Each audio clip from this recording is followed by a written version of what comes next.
We began this season of Pieces of the Past by taking a close look at one of a set of famous pictures taken in Marquette in 1908. So I guess it's only fitting that we wrap up the season the very same way. This picture was taken from the roof of the Summit House in 1908, the same time as the famous picture that we looked at of Lower Harbor.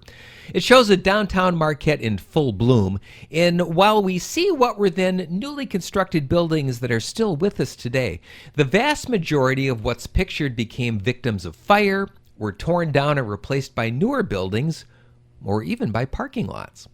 While they're the classic crown jewels of the city these days, many of the structures in this picture were fairly new to Marquette residents of 1908.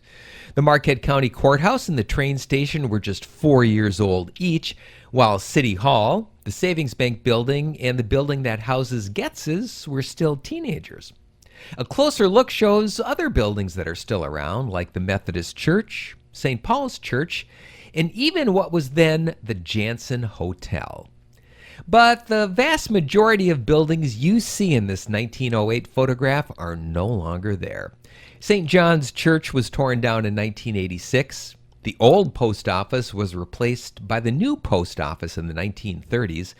The Nestor Building burned down in the 1950s, while a whole bunch of classic structures were torn down for parking lots, including Marquette's first fire station, and the entire west side of the 300 block of South Front Street.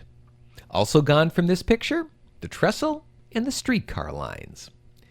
If you were to take that picture from 1908 and recreate it as best you could in 2024, you'd notice a city that's undergone massive changes in those 116 years.